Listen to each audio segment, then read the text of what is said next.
Earlier, we were talking about the Master Dao Xin, and now we're going to go to the Master Hong Jin.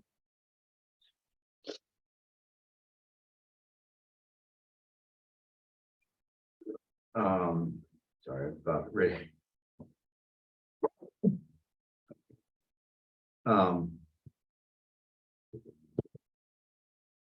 The first thing that was that Dao Xin introduced was the ideas of questions of the master. He also introduced the fact that the masters found a home base in where they practiced from. This was sometimes it was referred to as the Twin Peaks, and there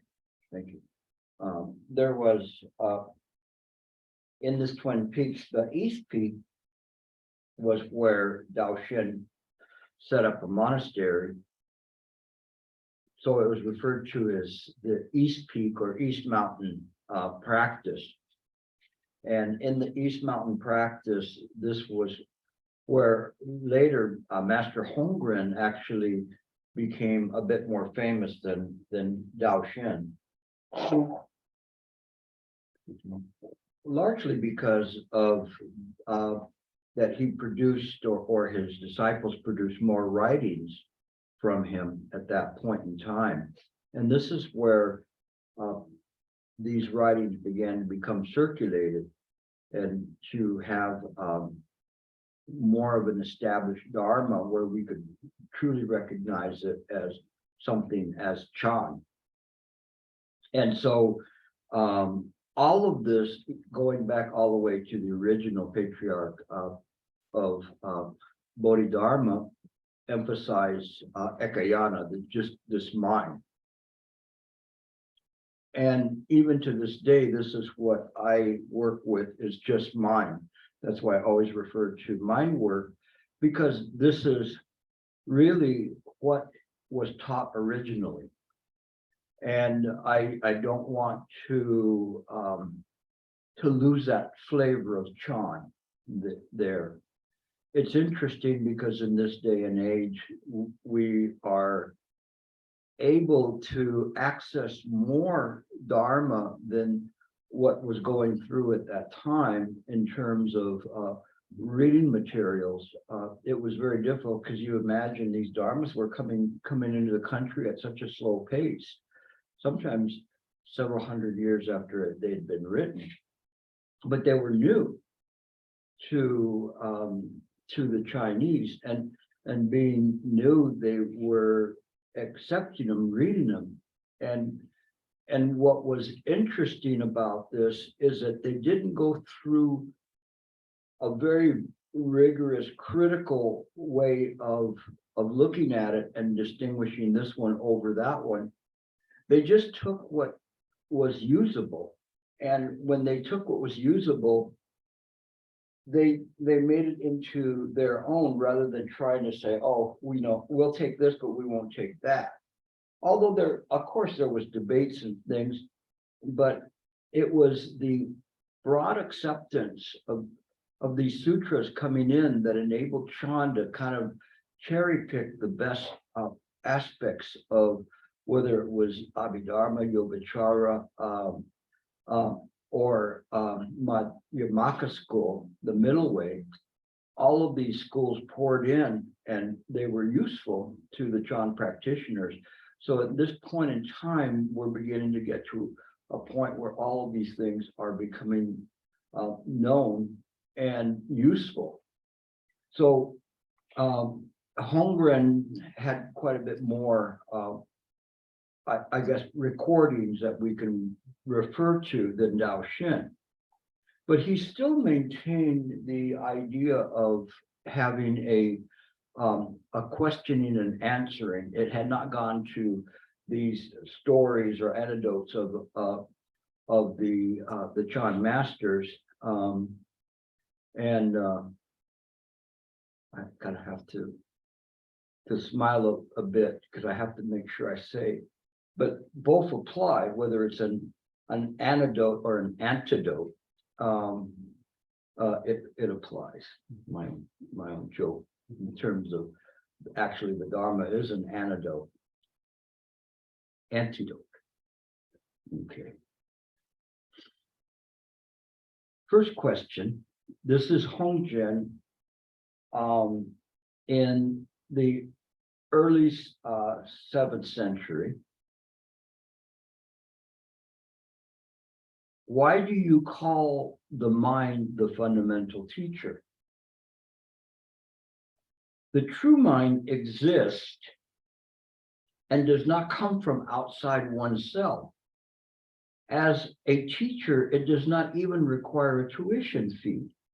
Nothing in all the 3 periods of time is more clear, or excuse me, is more dear to a person than one's mind.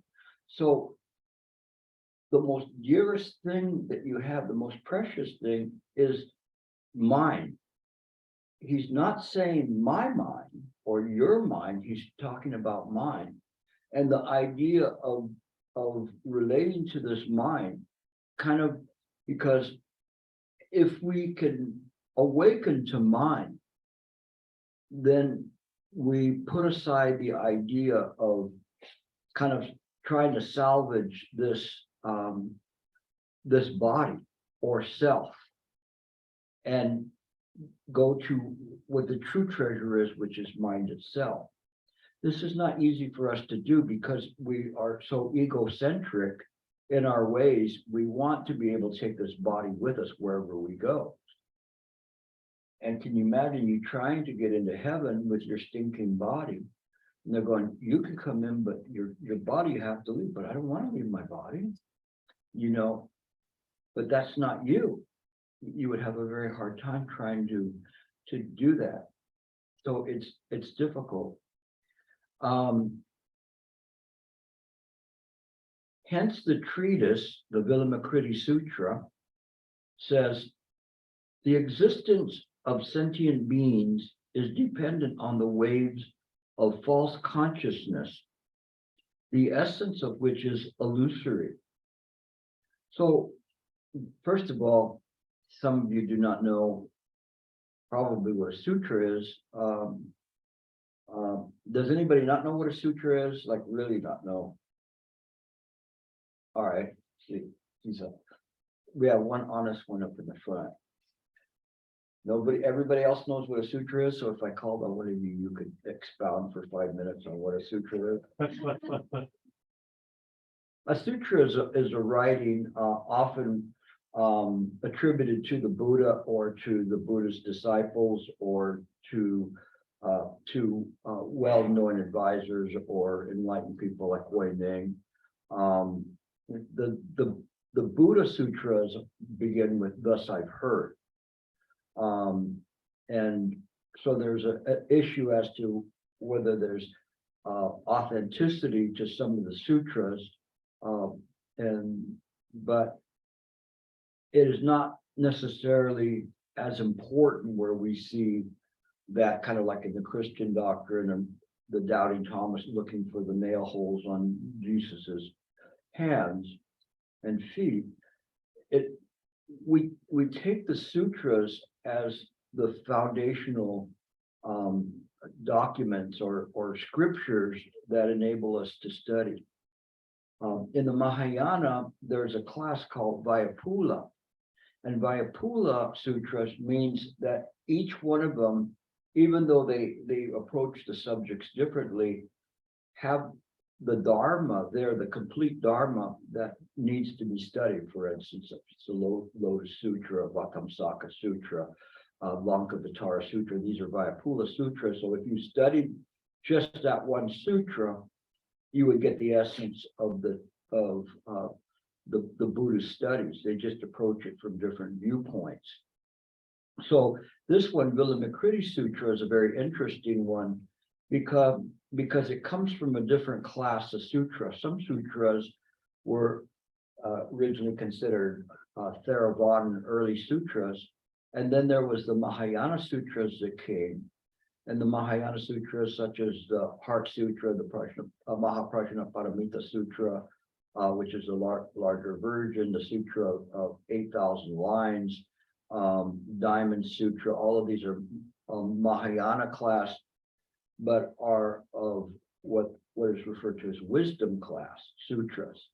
And they present wisdom, and they present the concept of emptiness and compassion. And there comes after that class another class of sutra, which is the Tathagata Garbha Sutra. These are, let's say, more challenging, but also more rewarding. In that class of sutra, you have the Tathagata Garbha Sutra, you have Queen Sharmala's Lion's Roar Sutra, the Vilamakruti Sutra, the one that we're looking at now, the Ratnagotra Vibhaga Sutra. I don't expect you guys to remember this. I just want to orient you towards it so you can see the depth of Buddhist study is very great. You know, we're not looking at one single book that's 800 pages long. We're looking at thousands and thousands of pages. Even the Vatamsaka Sutra, the Flower Adornment Sutra, is probably 3 times the body of the Christian Bible.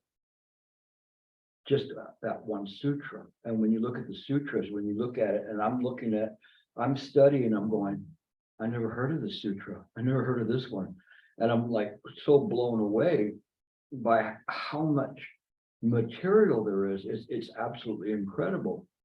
But on the other hand, I have one student, he's been practicing for many, many years, and his concentration is just the Lotus Sutra, because it's a Vayapula Sutra, and he's kind of become a specialist, let's say, on just the Lotus Sutra, and that's all he needs to study, because it being a Vayapula Sutra, it points directly to mind.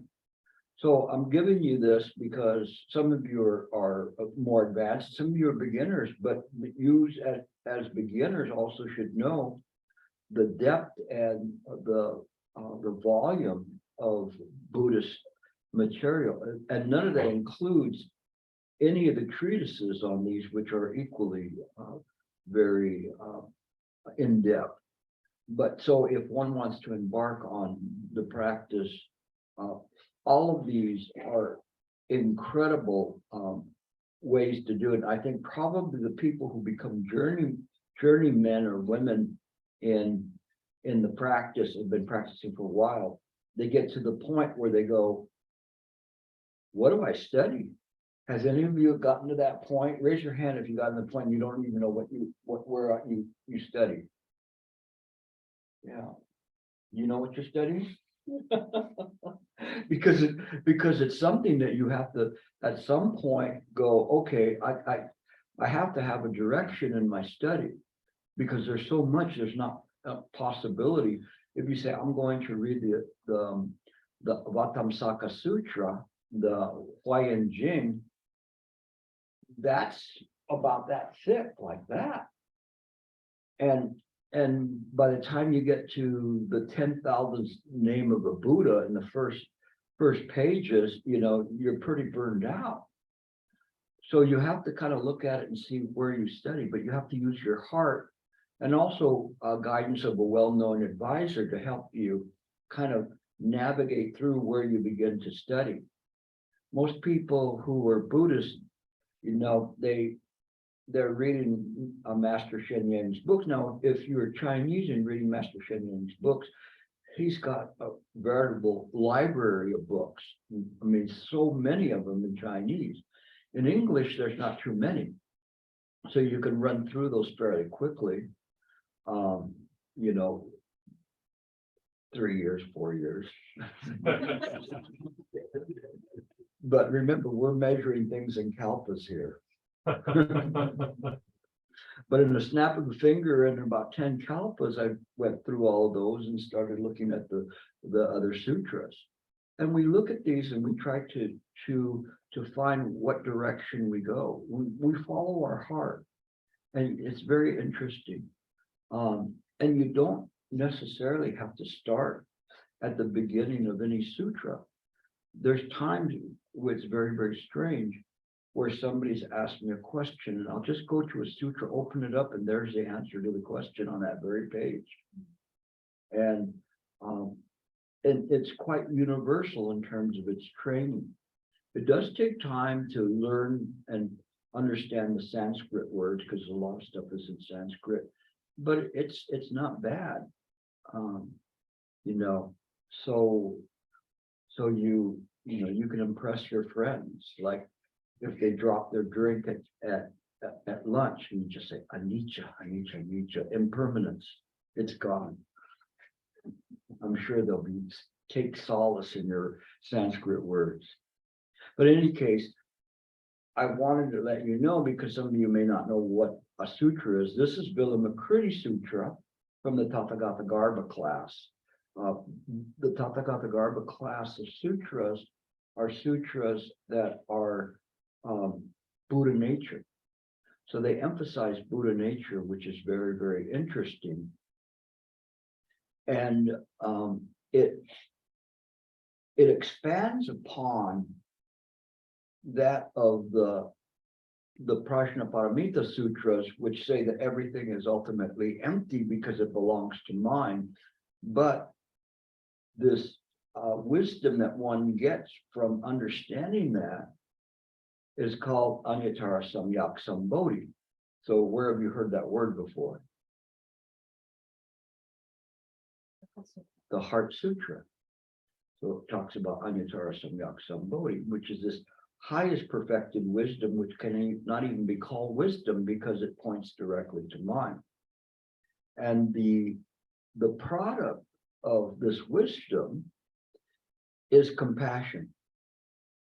And so this is the reason why in this Wisdom Sutra, we have Avalokitesvara Guanyin Bodhisattva, who is expounding the Dharma here, not Manjusri. And the reason being is because they're pointing to this wisdom, pointing to compassion. This is very important for us, whether we're a beginner or more advanced, because we look at these things and we have to see, how does this all fit? Where does this compassion come from? And if everything's illusory, who gets this compassion? And how can we deliver illusory sentient beings? This is all very confusing. But the Buddha Nature Sutras help bring that all into focus, that we see that everything is a Buddha nature. Even though something is illusory, it still belongs to mind. And we see things in this way, that there is a disturbance in the Dharma body. So there's a natural interest to take care of that disturbance. And so when we see things in this way, it's different. We begin to understand this unbridled compassion that is there, which is such a pivotal part of Mahayana Buddhism. And you don't have to be a Buddhist or, be a card-carrying Buddhist to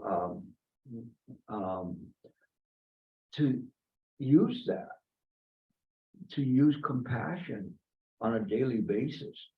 Not a compassion based on that this person belongs to your club, your neighborhood, your family, whatever affiliation you have.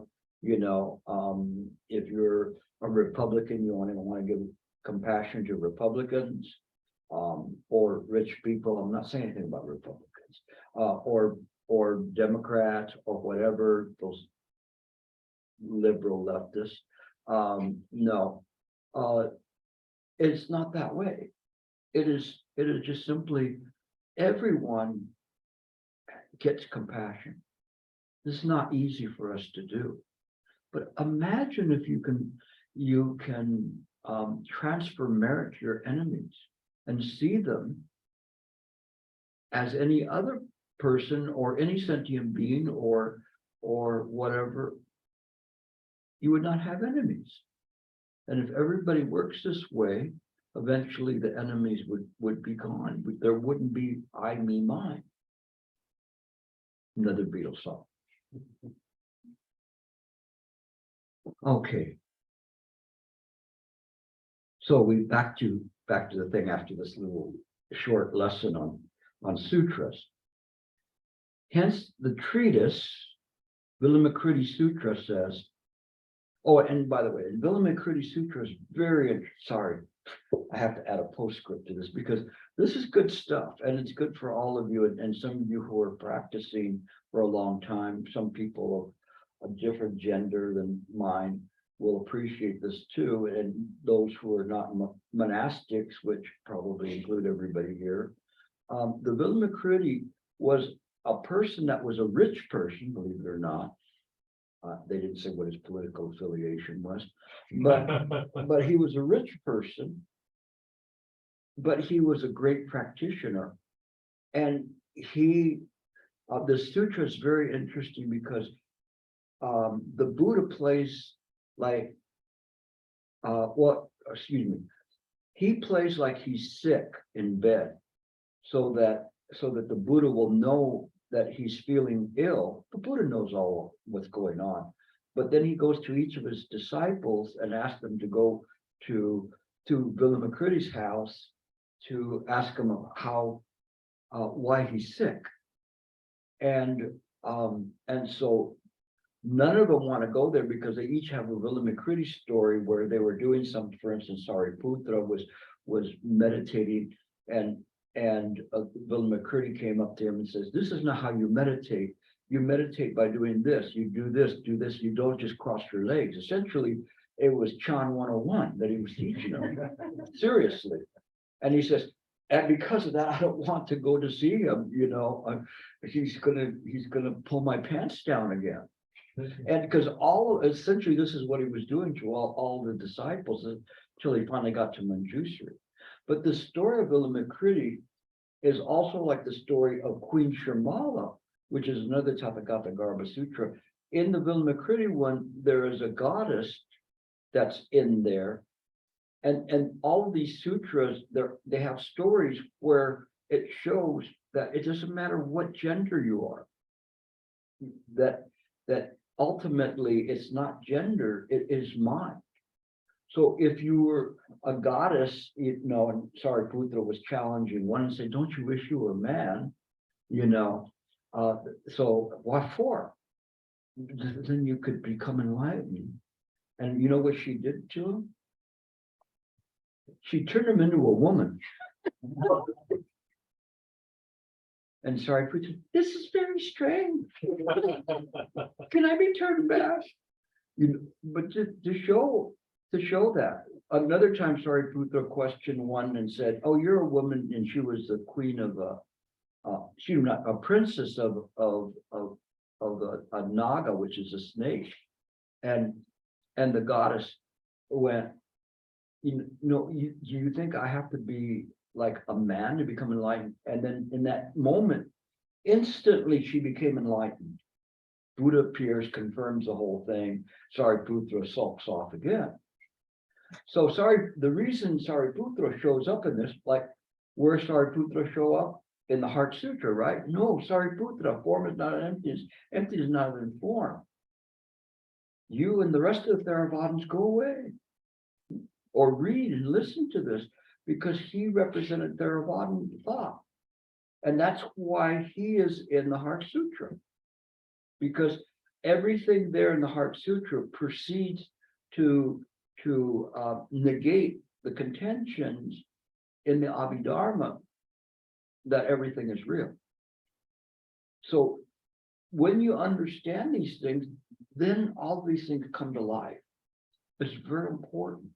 So when you see it and you see, "Oh, this is what I'm learning," then you know that where this was coming at in terms of, let's say, this quasi-religious philosophy that's there, and this transitioning into Mahayana. So all of this is happening. And so in the Vilamakruti Sutra, all of that has already happened. And now they're dealing with the issue as to Buddha nature. And Buddha nature is a very tricky thing. It looks like we say, "Oh, if I tell you, you all have Buddha nature, you will anthropomorphize that, meaning that you'll convert it into something of a human concept and human understanding.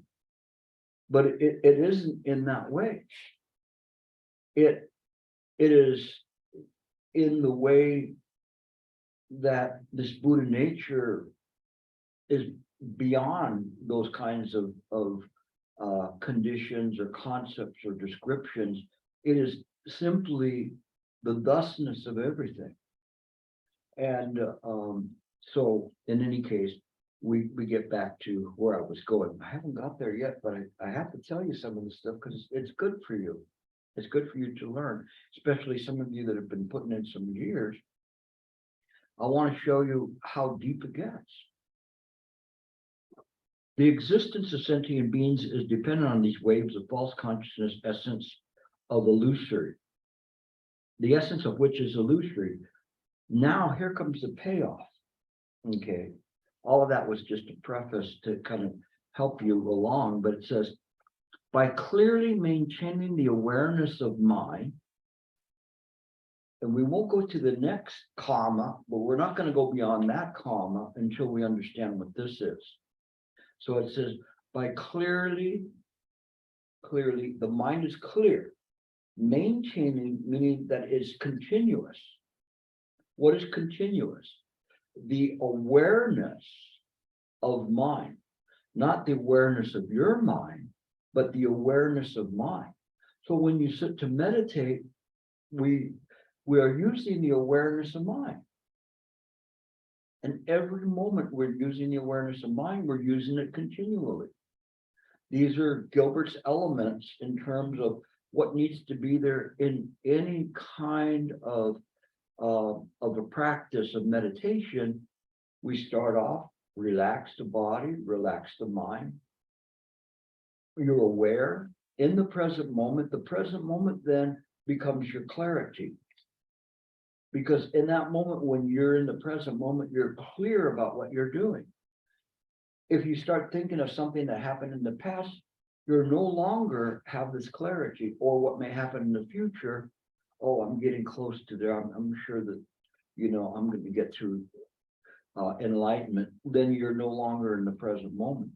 But when you're in the present moment, this is not the present moment of a human being or a samsaric present moment.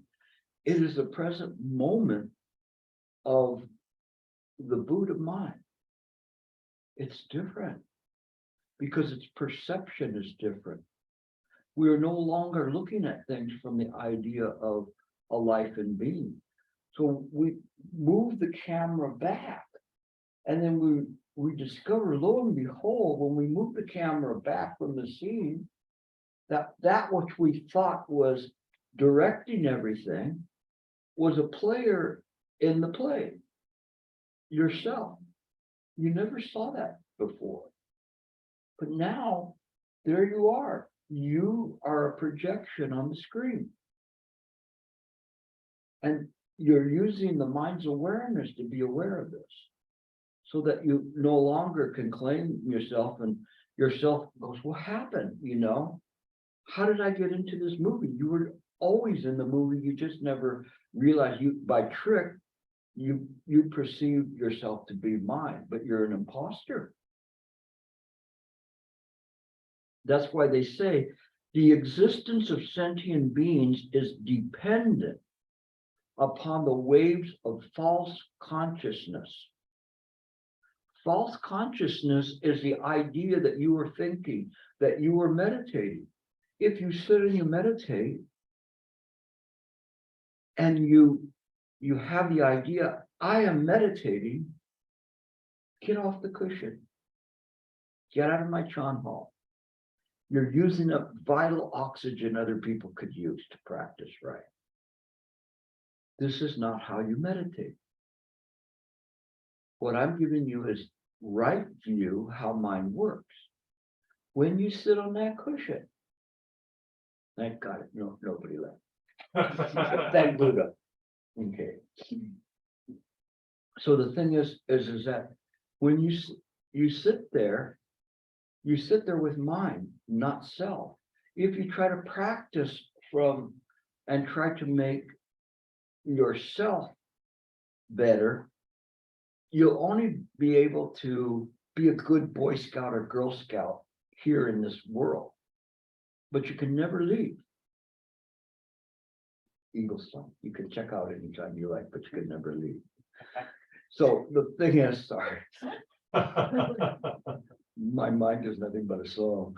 But in any case, when we see the things this way, it makes a difference because we know we cannot leave. So we have to give that up. In the very deep, complex ways, it's saying that you excuse me, you have to jump into the void or the abyss. Excuse me for a second.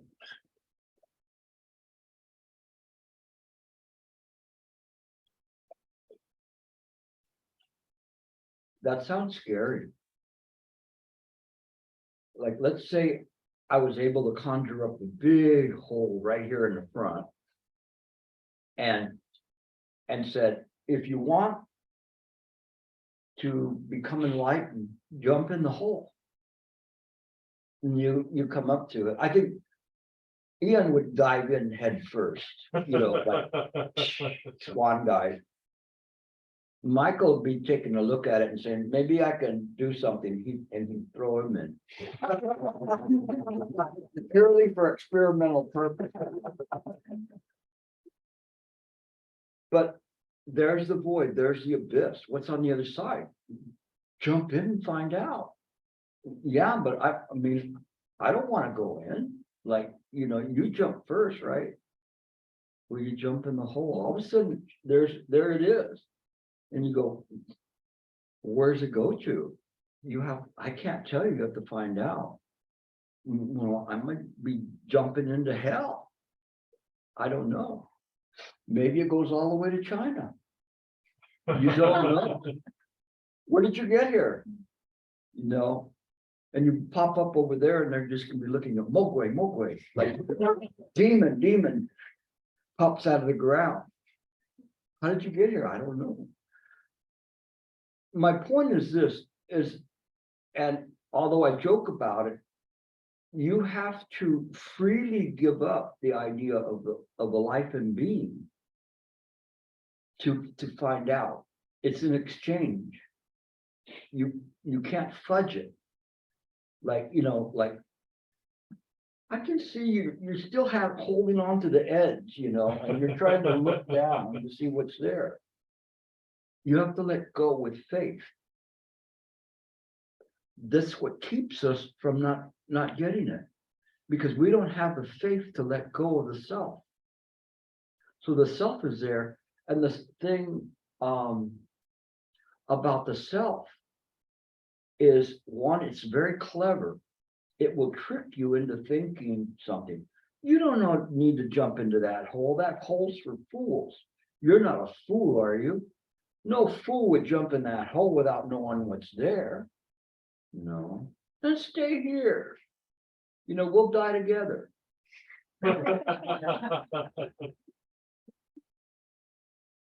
And the other thing about it, besides being clever, it's very afraid. Oh, I don't know, you know, you dip your toe into the void, it disappears. Ooh, you pull it back, you know, count your toes. I don't want to jump in the void. I don't want to go there. But when you meditate, you have to let go. You have to let go.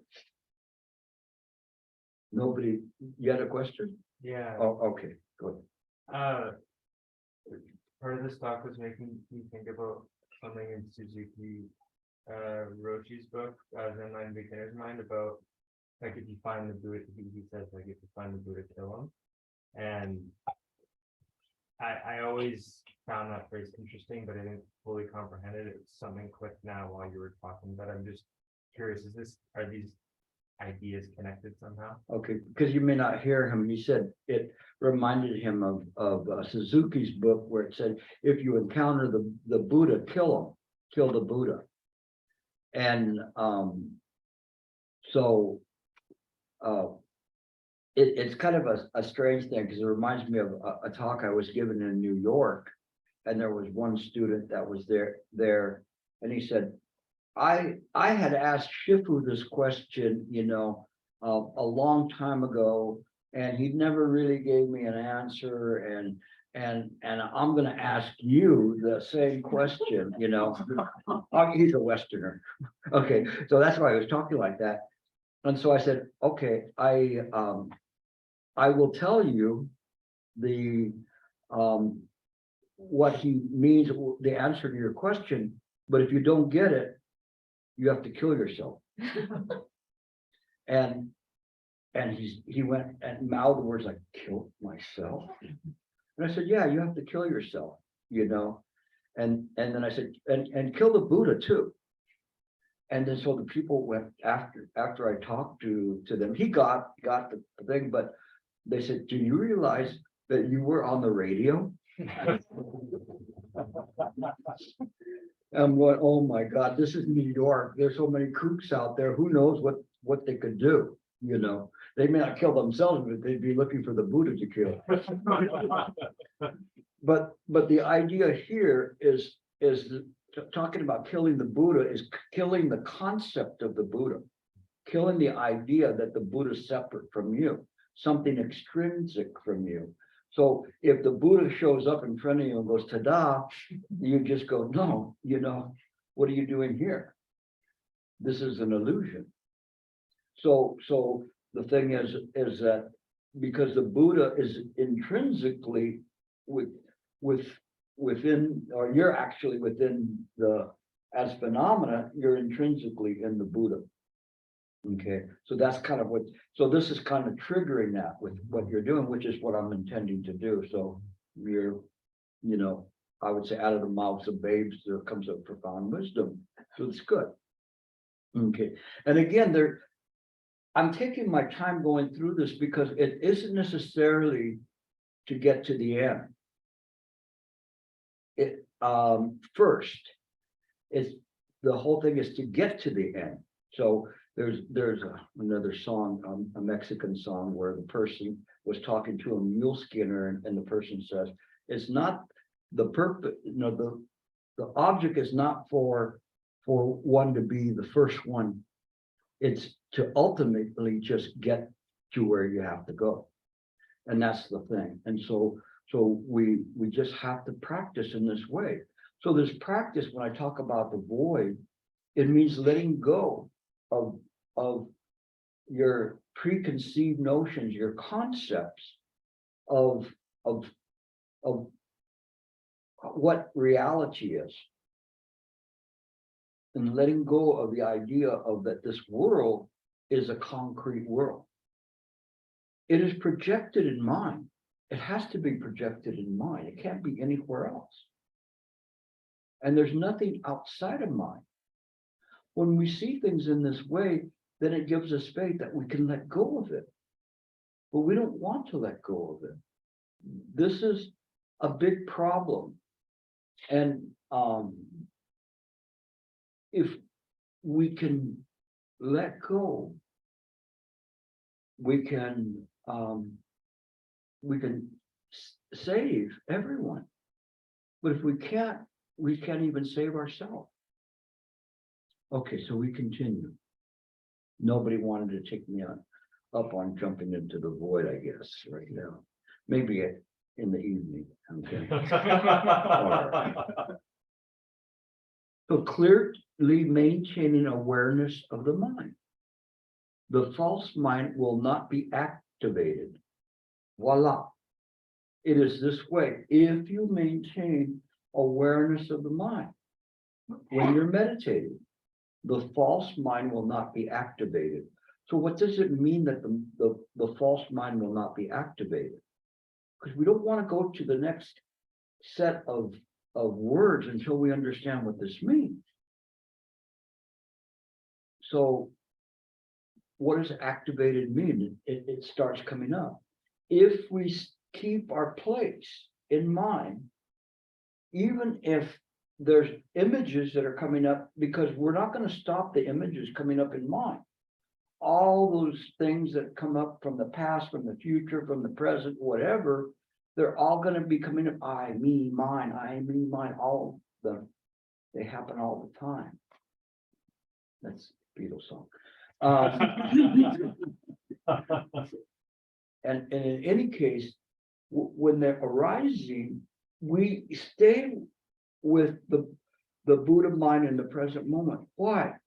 Because we know all of those things that are arising belong to mine.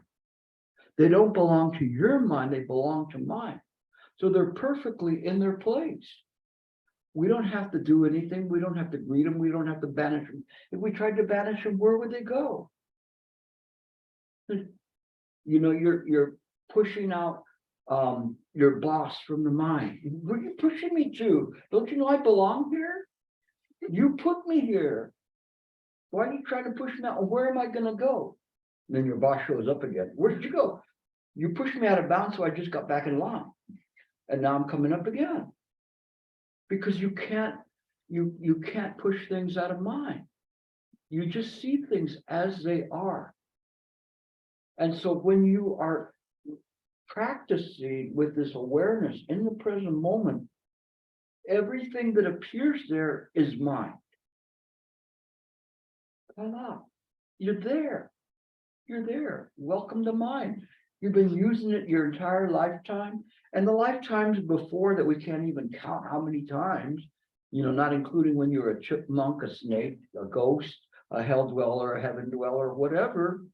You never got it, but now you have a chance to get it now. Not bad. And so all you do is you see that everything that is manifesting, everything that moves is mind. It's part of what we call the phenomenal nature of mind. Phenomenal because it appears. The noumenon aspect of mind, now we're going to Tian Tai school. So for all you intellectuals, I'm giving you a tour. And we're now arrived at the Tian Tai school and saying noumenon phenomenon. Okay. And so the noumenon phenomenon, then noumenon is what appears. It's conditional. The noumenon is from where it comes from. We switch over to Tathagata Garbha, and it is produced by the Buddha womb. Everything is manifested in there. We go back to the Prajnaparamita schools, and it's the Dharmakaya. The Yogacara school, it's the Alaya Vijnana. So all of these things we see and they can be interpreted in different ways, but it's ultimately the same. It's phenomenal. And so the noumenon is the base. It is where the projections are projected upon, but not only that, but when we look at it and we say Tathagata Garbha or the Alaya Vijnana, the eighth consciousness, all of these things then are where it's produced. It's not just the screen, but it's produced there. So it's not the screen, because we say it's a projection, but it's not like old time projection where you have a projector here and you project it on that wall there. That is a big screen TV that's projecting it onto its face. So it's not just a screen, but it is what enables phenomena to appear in accordance with causes and conditions. Once you understand that, do you know perfectly why you're here in this place right now? You know that you're here, you know. I can say, you're a Buddha, you're a Buddha, you're a Buddha, you're a Buddha. And I can also say, you're a phenomena, you don't exist, you're an illusion, you're a bubble in a stream, whatever. And I would not be wrong. It is just in matter in how we look at things that the mind is there, but it's not defined by the phenomena. It is what defines the phenomenon. So it's very important. You know, Shifu was saying that we should never be defined by the phenomena. We should define the phenomena. And we can. Why? Because everything is created by the mind. So if we want to make a pure land, voila, here we are. In this pure land. When I make it bad, then, you start acting out and doing whatever, and all of a sudden, you try, you create a foul situation because of your intentions. But that's pitiable. You're only harming yourself. If you harm anybody, even an enemy, you harm yourself. It doesn't make sense. The thing that I was pointing to lately to show the craziness of investing in this world. Would anybody create a gun? Why do we have guns? If you think this place is so good, why do we have guns? Who in the heck created a gun? Or a spear or a stone? Why do we need those things? Do we really need those? When we've got nuclear weapons, we can blow the heck out of everybody. It's insanity, right? And yet we love this place. Do you know why the aliens, even though they buzz around all the time, they never land? Because this is a slum. Don't go there. They kill each other. My spaceship has bullet holes. We do that. I mean, if we see something in the sky we don't know, we want to shoot it down. We see somebody of the wrong color, we want to shoot them. Much less if they're green.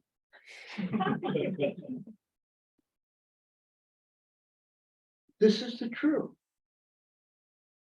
This is the truth. And when we look at things and we see them in the right way, then what happens is that it enables us to go, you know what? This place needs cleaning up. It needs to be dusted really strongly, vacuumed. Take away all of the things that happen, take away the sorrow.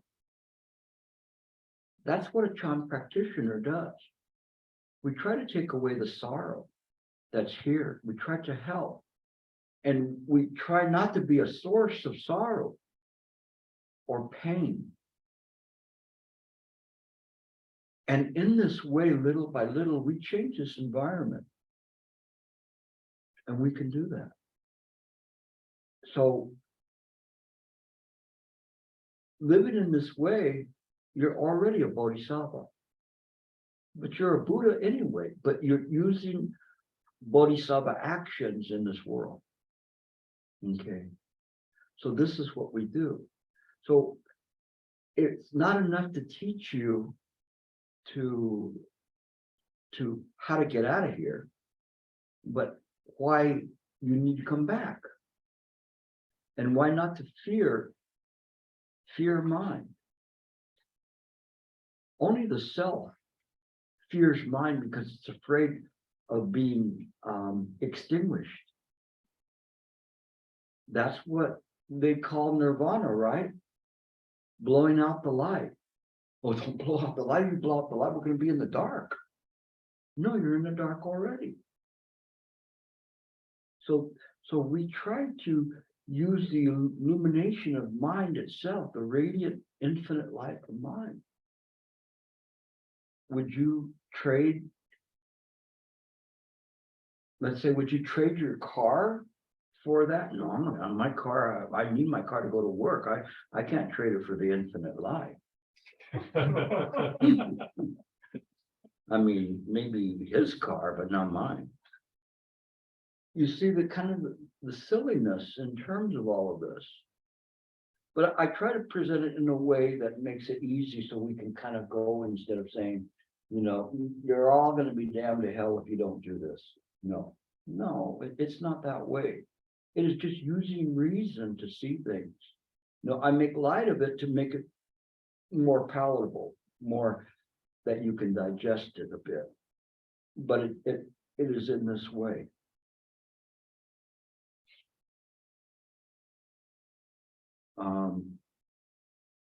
So he says, by clearly maintaining the awareness of mind, the false mind will not be activated, and you'll reach a state of birthlessness. And you go, do I want to reach a state of birthlessness? Like, what the heck does that mean? What does that mean? What does a state of birthlessness mean, Professor? But there's nothing, it's all here already, the unborn. Which is Mind. mine, you see? You could have just said mine. You kind of rummage through his Rolodex. You guys don't know what a Rolodex is anyway. All right.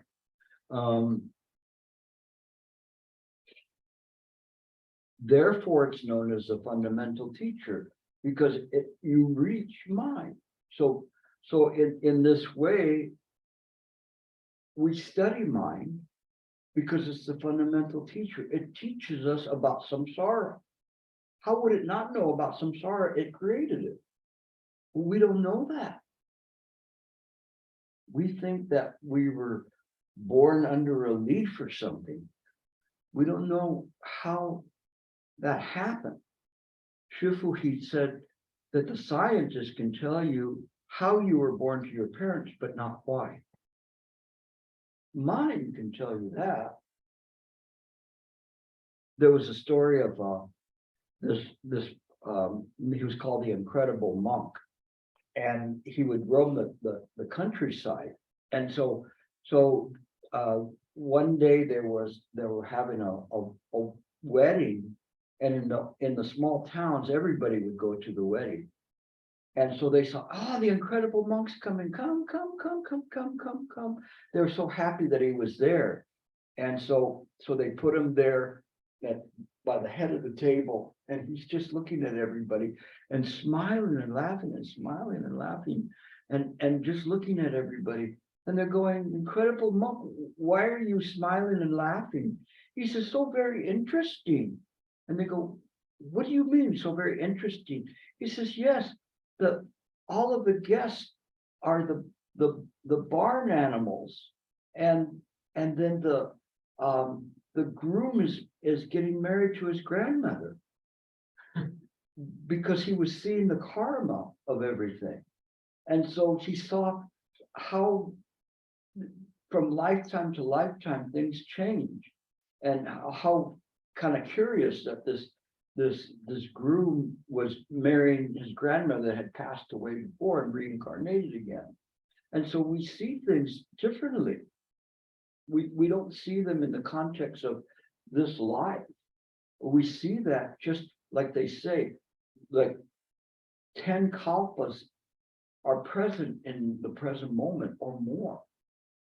One said that there was a bodhisattva with the snap of his fingers could make 100 kalpas pass. We don't understand that from this side. No, we get bored just standing in line at Starbucks. But it can happen that way, because mind is capable of that. We are, but we want to trade it for this life. We don't want to jump into the abyss or the void. Okay. I'm halfway down the page of the first page. So you guys have to stay here till I finish the entire thing.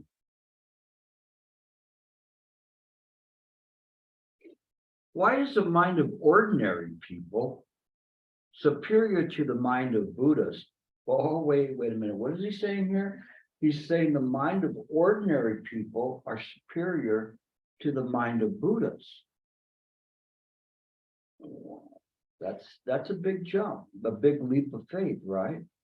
So let's find out. You cannot escape birth and death by constantly reflecting on the Buddhas. wasn't that what you were saying? Is if you encounter the Buddha, kill the Buddha. Because you cannot escape birth and death by meeting the Buddha. You have to realize that originally you are using the Buddha mind. So if you see it externally, it doesn't do you any good. Look, there goes the Buddha. Get his autograph. You know, we can sell it for a lot of money. Imagine what the Buddha's autograph would be worth. Would you trade that for enlightenment?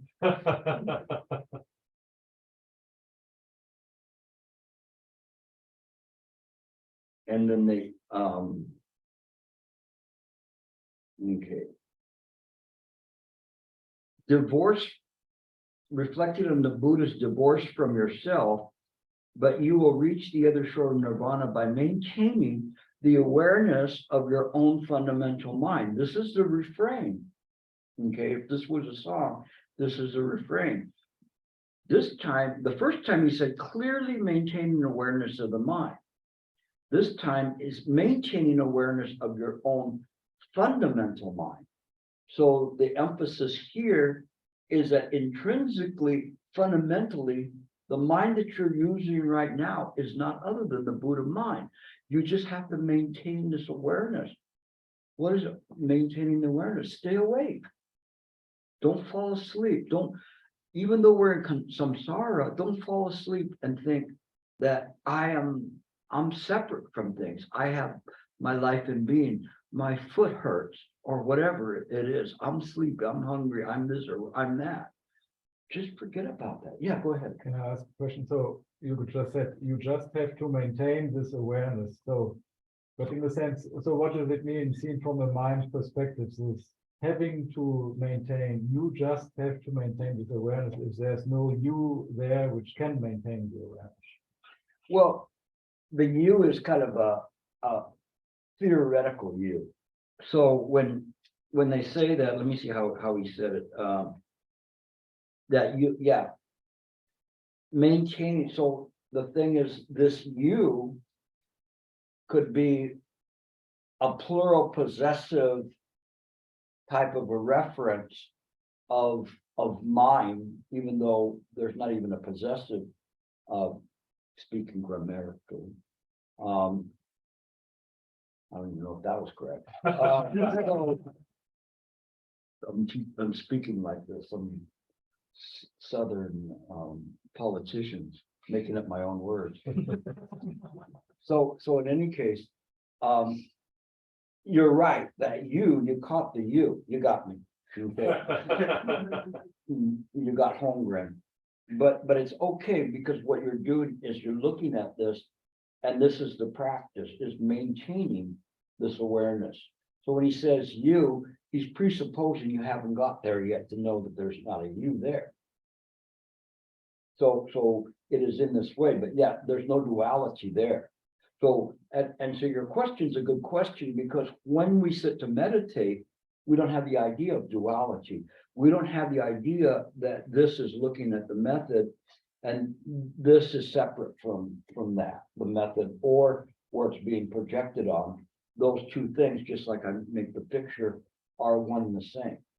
So there's not really a you, but in order to communicate in samsara, sometimes you have to use these kinds of things. I try to avoid them sometimes when I do it, but it's not so easy. But to follow up to this, there's still this having to, so it's as if mind has to be trained to stay on the method, something like this. So that's like having to maintain the present moment. So Absolutely. When you sit to meditate, can you stay in the present moment? No. Hook them up to the lie detector test. No. I'll answer for you. No, it's not that easy. But you have to make the effort to try to maintain this awareness. Okay. That is how you get there, is by maintaining that awareness. So whether we call it you or who or whatever, whatever is there, mind it has to be mind looking at an illusion created by mind projected onto mind. And as the mind is in this way, maintaining that this is the fundamental mind, there's no you in the equation. Okay. I mean, your question's a legitimate question, no, but it is in this way that it is not you that is cranking this up as much as this is, how I'm presenting it is how you look at it. How mind looks at it. You see how easy it is to get you involved in this thing. Okay. Therefore, the Buddha says in the Diamond Sutra, anyone who views me in terms of form and seeks me by source, practicing a heretic path, and is unable to see the Tathagata. So if somebody is looking, is why in the Diamond Sutra it says that the Buddha cannot be known by any form or any marks of the 32 marks of the Buddha. If you try to look for the Buddha like that, you're not going to find anything, because the Buddha is essentially formless, but encompasses all forms and creates all forms. Therefore, it is known that maintaining the awareness of the true mind is superior to reflecting on the Buddha's divorced of yourself. So that's why they're saying that, is saying, if you try to say, I want to become a Buddha, you cannot get there in that way. I had this one young attorney, and once I told her how much money I made, and she goes, I want to make that money. And I go, no, you don't. She goes, what? I said, no, you don't. What do you mean? Because you're not willing to put in the work that I put in to make that kind of money. You just want to make the money, but you can't, but you don't do the things that you need to do. So here, what they're saying is, don't hold the Buddha to this high esteem, put him on an altar, and then pray that you can become the Buddha in that way. It's not going to work. Can you please come down, at least give me an autograph? It's not that way. You have to put the mind into it. That's why the whole refrain here is maintaining this awareness of the mind. Awareness. Now, this came probably 5 years after I've been telling people to meditate on awareness of the mind. And when I read this, I was going, I can use this in teaching. Okay, in addition, the word superior is only used as a word of encouragement in the context of a religious practice. In reality, the essence of the ultimate fruit of nirvana is uniformly the same and without duality, meaning that everything is what we call a state of upika, or equipoise or equanimity. So when we see everything with nothing sticking out, no winning the Nobel Prize or winning a Grammy or an Emmy or an Oscar or whatever, attracts you. Everything is just equal. Why? Because that's the way mind is. We don't see it that way because, we distinguish between a piece of broccoli and a donut. No, which one is better for you? I'll eat the donut after I eat the piece of broccoli. So, but anyway, there's nothing superior. It is just simply what we call ordinary and mundane. And when you talk about realizations, it's kind of that way, there was one young monk, and his master confirmed on him that he had seen his original nature. So all the other young monks, they were so surprised because he was so young and did that. So they went and said, how does he feel? What does he do? So the master said, go ask him yourself, And so the monk was there and he was just sitting there, kind of laughing and crying. And then they asked him, monk, the master said that you had seen your true nature. How do you feel? And he goes, as miserable as ever. And they're going, huh? I'll leave that one for you to figure out. Okay. All right, questions? Any questions? No questions. You guys all got this. Could you explain what the difference between contemplation and thought? Very good. Her question is explain contemplation and the difference between contemplation and thought.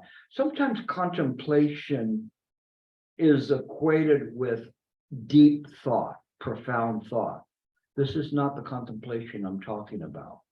There's a statue, the Rodin statue, where the guy's sitting there naked with going like this, going, I wish I had some clothes. That's thinking. That's thinking. We don't, this is, so a lot of times you'll see where they'll say that and they'll say, oh, you shouldn't contemplate.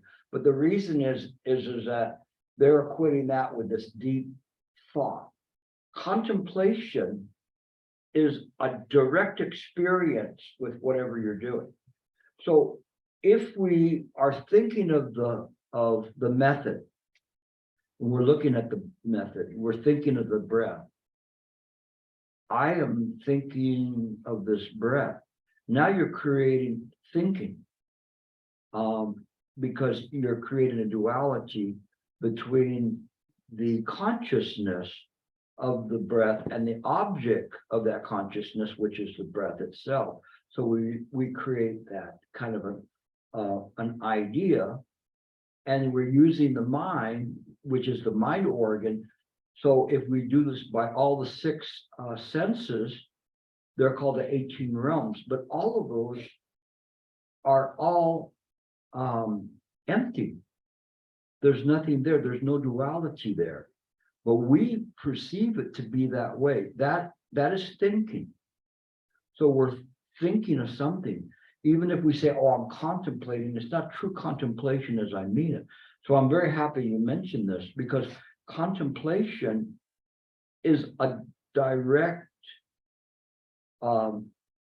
experience of whatever is there, that it's not separate from mind. So the method is seen not separate from mind. The mind is just attentive to that. Because in the mind function, that function is to see that method. But because it's constantly repeating, it loses its movement as something would happen. So it doesn't interfere with the mind. It fuses with it. As in direct contemplation, when we go outside, we look at a rose, we look at a rock, whatever, there's no thought there. But there's function. The mind is actually more functional, more vibrant, more spontaneous than if we have thoughts that interfere with that. So if somebody is going to say, okay, you need to swim from this end of the pool to the other, mind will go, well, wait, how deep is it? How cold's the water? What's in the water? Are there any crocodiles or whatever? Mind knows right away. It doesn't conjure up useless fears, but if it does see a tail there, then it'll certainly investigate what's on the other end of that tail. But it functions perfectly. It doesn't create false fears or false discriminations or whatever. It just does whatever it does. So in lecturing, I can actually lecture without a thought. Of course, I connect certain thoughts together in order to communicate with you, because I cannot communicate with you in mind. But I am actually doing that as well. It's just that some of you will be able to receive it, some of you won't.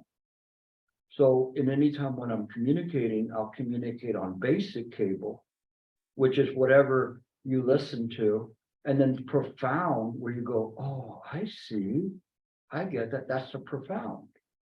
And then the esoteric is, you could call it like a secret channel. It's not really secret, it's just not readily available because it's not on words and terms or anything. It is just the heart of mind that's being communicated. So sometimes you can receive that even though you don't know you're receiving it, but it feels good.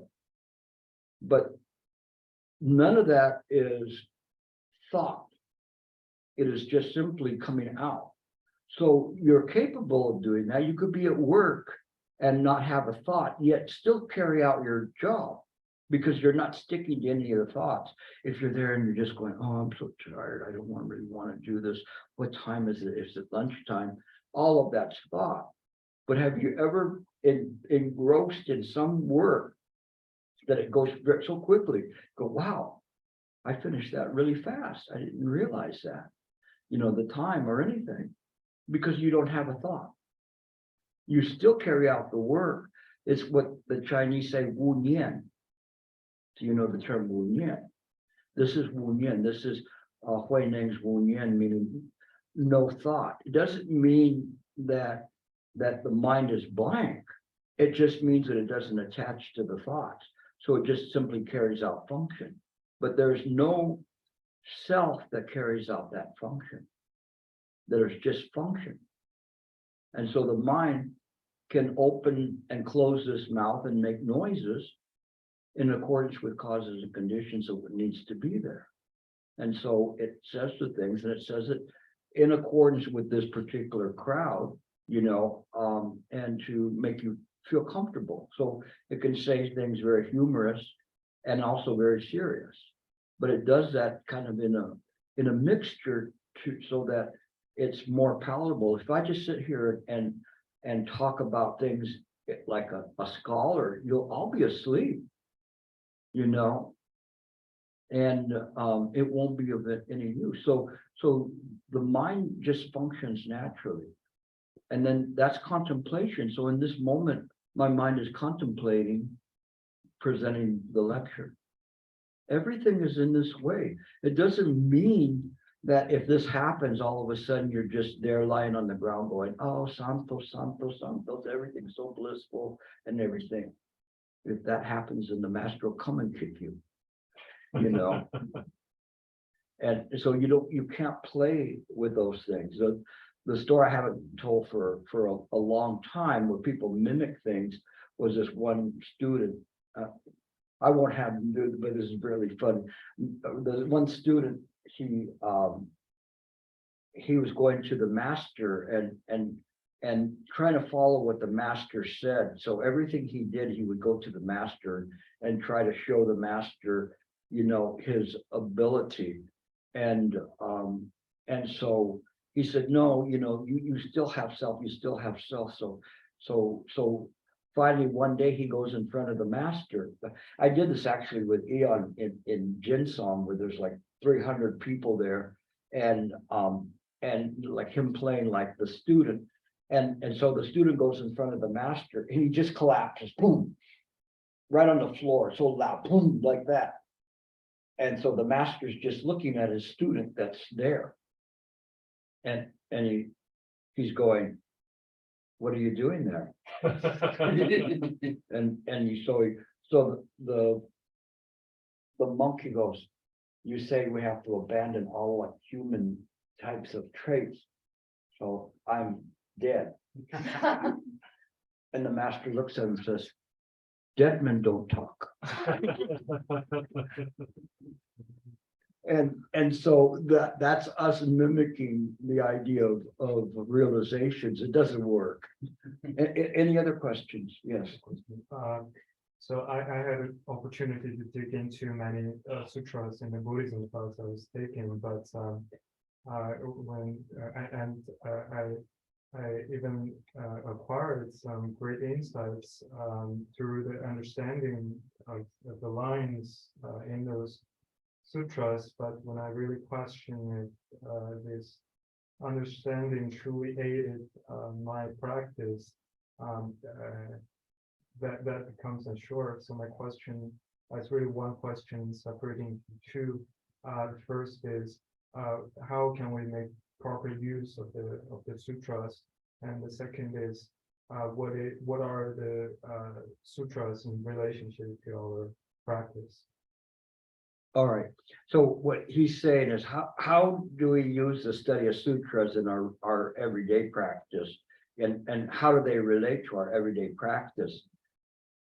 They're primers of mind. If you read a sutra, all of them are reflecting mind. You just go back to read a sutra and you'll see that. When the great Bodhisattva Avalokiteshvara was coursing through the deep prajna paramita, he perceived all five skandha are empty. That perception is the mind perception. Right from the very beginning, we miss that. We just go, oh, he perceived that. And the next line is that that all the five skandha are empty, right? And one of those skandha is perception. So how could he perceive anything with his empty perception? So it's teaching you, but they're puzzles. Again, the sutras have three channels. Basic cable, which is just you read it and you go, oh, that's good. What did you read? I don't know what I read, but I read it. All right. You get rid of the profound. Let me try to figure out what this means. And so you really try to profound. And if you can do that, then the esoteric channel will come through sometimes. And that's the channel that's speaking in mind. It's not really speaking like a voice or a disembodied voice. It's just communicating its nature. And so this is how we approach it, but we approach the sutras with sincerity. We don't go to the next line until we understand what's there. What use is it to read the sutras if you don't understand it? They're not going to yield their wisdom so easily. You just simply reading them doesn't do that. You have to really absorb it, or let them absorb you. When you can do this, it will work. Once there was a student that was he wanted to get further, so he was studying, and every day he would see his master with the scrolls, looking at the scrolls and looking at it. And he said, Shifu, I'm not getting this, I can't figure this out. And so then the master said, well, then maybe you should go to this other master on such and such mountain and go there and do it. So then he started studying with that master, and he went to him. I can't do it. I can't. So stay 6 months more, and then I still can't get it. Stay a month more, and then a week, and then and finally he got to it and says, stay one more day, and if you don't get it by then, just kill yourself. And he was so surprised, right? I do not advocate suicide, okay? But he said kill. So he was so shocked, but he practiced so hard. Then in the evening, he got a realization. So then when he went back to see his master was there with a scroll, come in, and he's reading his sutra like that. And the student came to him and said, it's such a shame. You're looking for the secret in the words on the sutra when the answer lies 3 feet in front of it. So he had penetrated through the sutra. So he understood the secret meaning that's there, but it's not there in the words. It's in the processing of it. This is how you approach a sutra. This is called penetrating the sutra. So don't go to the next line until you understand what you just read. If you don't, you're just a good reader. Okay. And there's some good stories in there, but I mean, you could read a novel and be more amused. Okay. In the back, please. Yes, so you can penetrate the sutra you can read the word, you think you understand it, but you have never experienced that. Is that truly you experience, you really practice and will understand that, just like the Heart Sutra. Just so many words, very limited. You read it 10,000 times, do you truly understand it? I think I read it many times, I didn't understand it until I truly practice that. And one day I feel something, just a little bit, but for that little bit, that helped me to understand a lot. So I wouldn't read a lot of sutra, I would rather practice. That's my personal feeling. So I would like you to give me a little bit comment, please. Thank you. In my personal practice, I had a real hard time understanding sutras when I first started, or anything. And I had all of these questions that, and I kept asking this one monk who was visiting, and I went, and what about this? And what about that? And what about this? And what about that? And then he just went, stop. He goes, I have the book. I will send you that will answer all your questions. I said, really? And he says, yeah, when I go back to New York, I will give you the book. And the book was the Doctrine of Mere Consciousness. You can say what it is.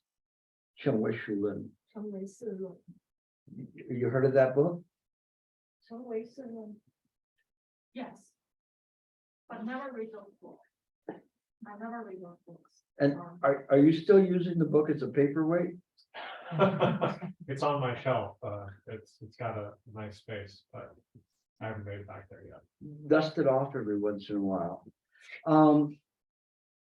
So he gave me this book on the Doctrine of Mere Consciousness, Yogacara School. And I went, wow, this book is very good. If you can't, if you want to buy it now, because we were looking for the price of it, it's like $325. I don't know how much you paid, but it went up in value. So it's a good investment. So if anything else, you can sell it right now and get double your money back. Okay, so, but anyway, it's also, it has, what's good for you is it has Chinese on one side and English on the other. So you can read the two of them if you can read Chinese. But I was reading it and I didn't understand anything. I went, oh, this is good. And I read a page and I go, what did I just read? I don't know what I read. Honestly, because there were so many words in Sanskrit. And not only that, but just the concepts didn't make any sense. I didn't understand it.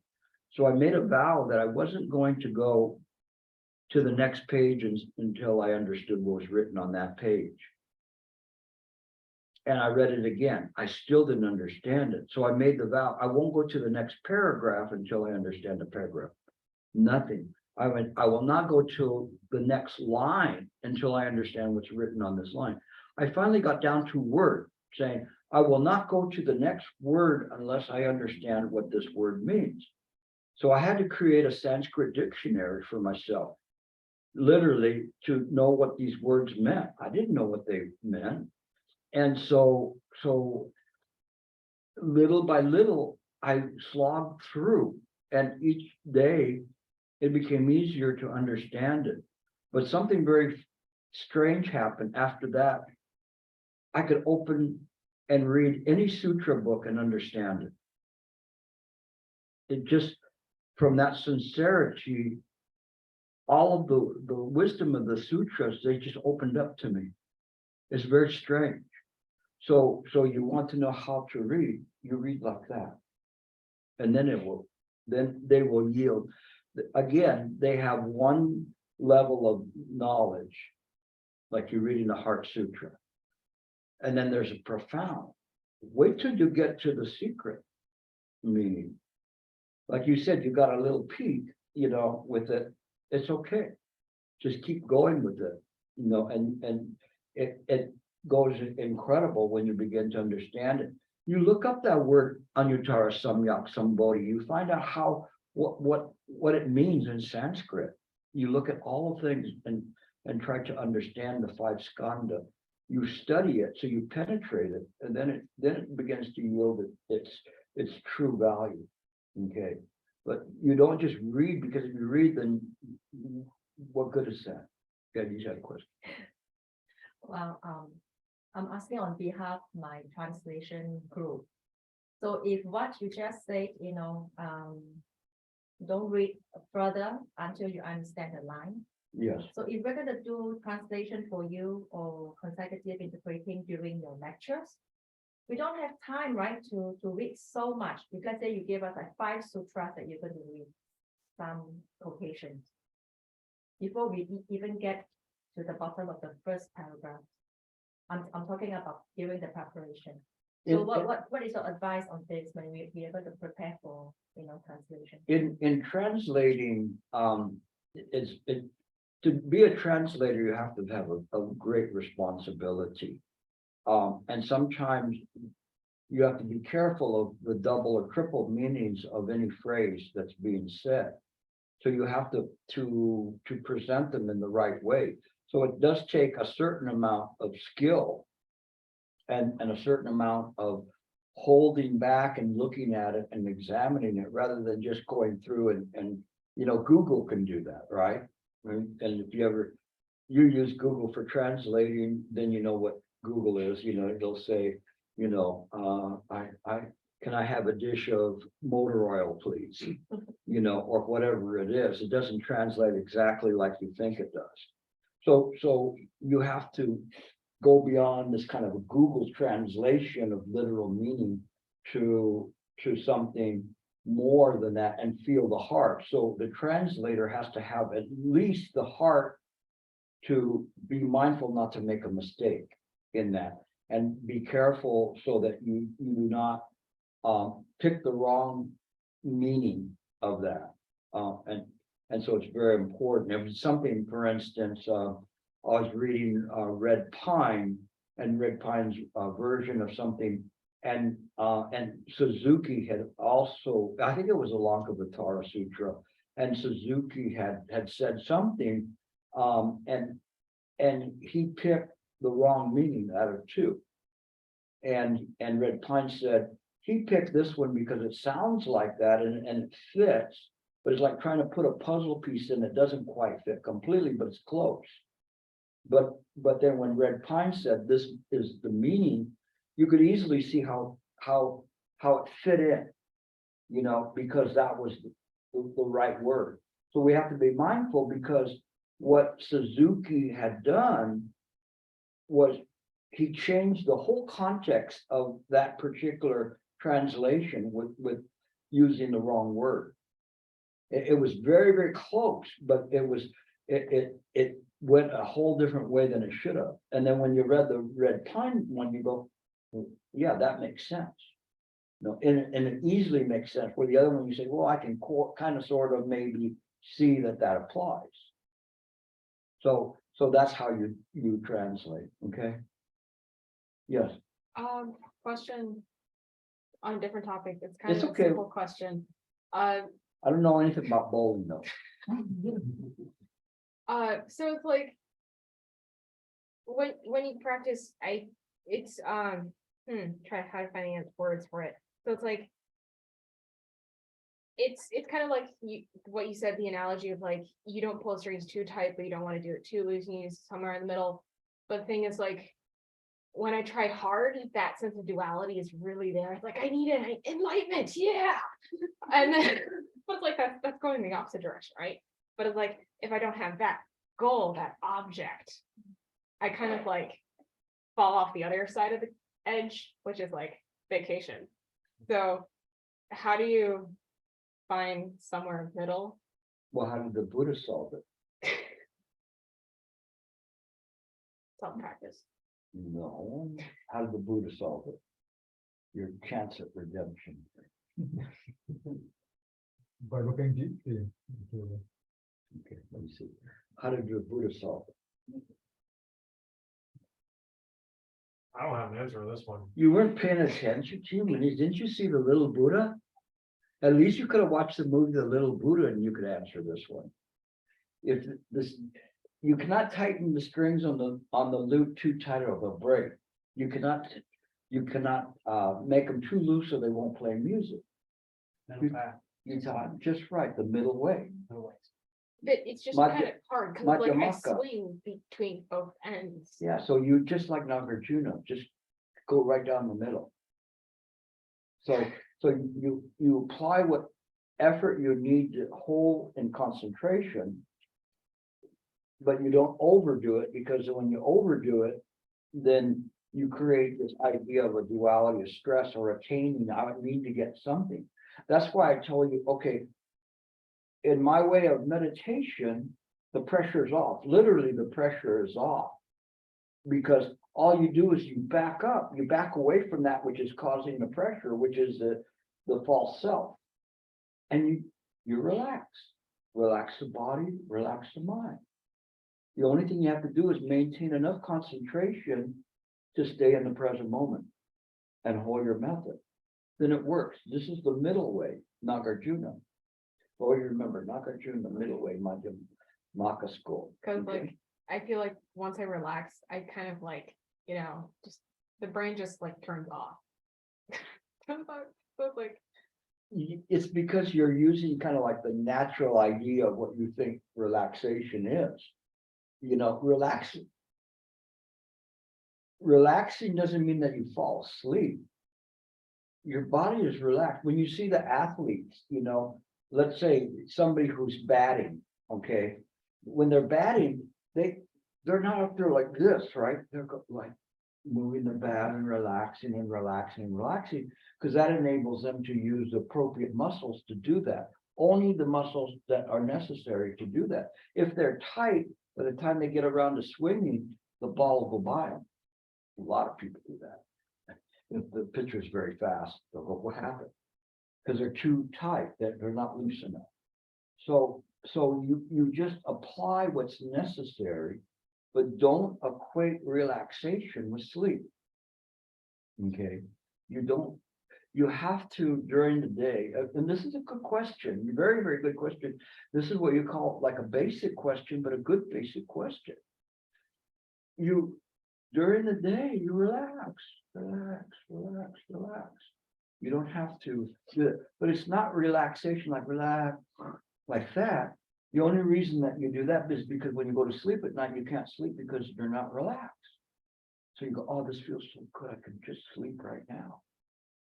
You use Chan sleep to do that, but this relaxation is one like if you see somebody like that plays kung fu or a ballet dancer, you ever see how they move, how beautiful they move, and everything is so graceful.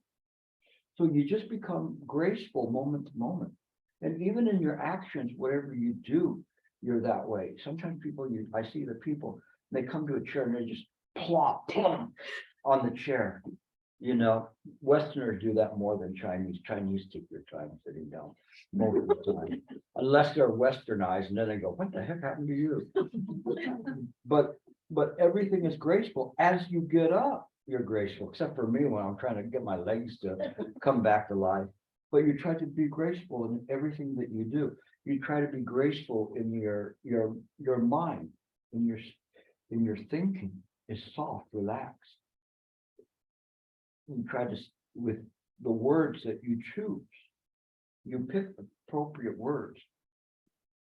Sometimes they need to be sharp, sometimes they need to be soft. They need to be understanding. Sometimes they need, what your actions are. Today, I talked to one of my friends that she has some very serious physical problem. I cannot say to her, oh, don't worry, everything's impermanent. Soon you'll be dead anyway. That would not be something that you do. So you find the appropriate words to let that person know, I care. I will send you blessings. I will do what I can to help you, to talk about their medical problem, to see if there's things that could be done, the cause, all of those. You give everything its due time. And just remember that. I'm telling you, because I'm telling you how to live the rest of your life. And they'll say, you look different. I'm the same person, but you're like very smooth and relaxed, with everything you do. You're not upset. You see things as they are, as they're appearing before you. You can analyze it. All of that comes from relaxing the mind. When you relax the mind, all of a sudden, it's as if you switched on a few more gigabytes of power in your computer. It lights up, boom. It's ready to go, but it doesn't, it's just relaxed. When you lose that relaxation, you lose all that potential power of mental processing. Can you imagine? And you have the capability of processing more data or data. Star Trek says data, right? Okay. So I'm not your mother, I'm your data. But anyway, the thing is that imagine if you have that to process. So when you're processing things, you're processing it, and your mind will then switch to be able to see that this conversation, this action, this whatever it is heading to over here. And so you see that. It's like yesterday, I was riding in a car, and there was a car in a far lane, like 2 lanes over. I knew it was going to come into this lane, and I'm going like, watch that car, and sure enough, the car came that way. Your mind is so able to detect even minute fluctuations in the way a person is driving, perhaps even their mind thoughts, that you can see that something is going to happen. So you're no longer, this present moment of the Buddha transcends the idea of the past and the future.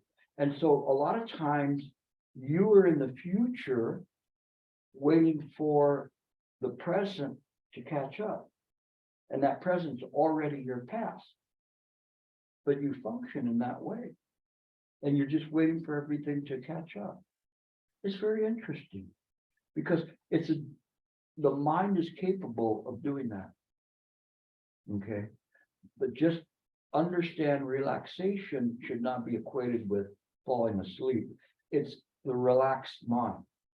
And that's the difference, because when I tell you to relax, if you fall asleep, then you mess the whole thing up.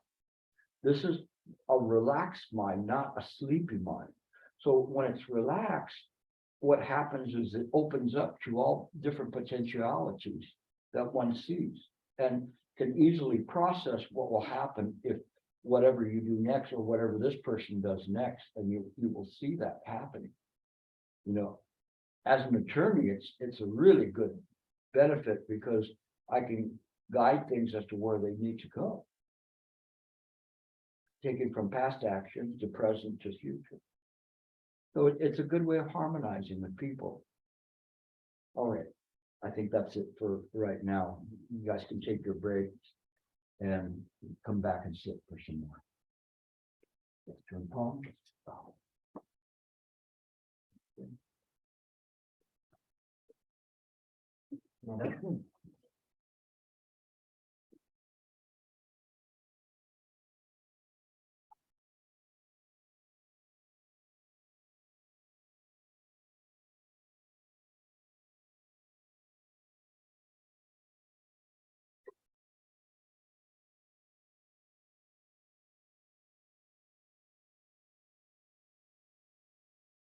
Father Buddha, Father Teacher,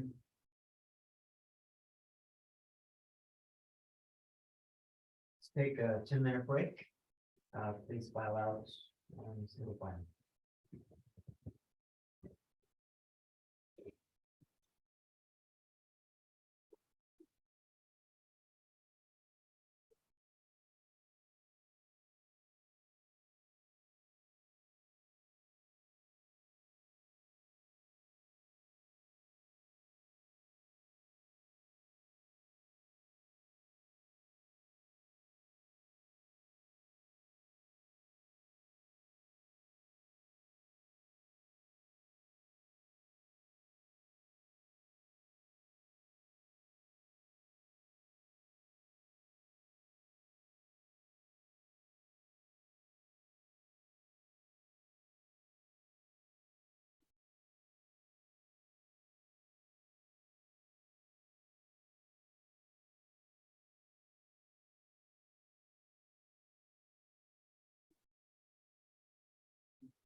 Well,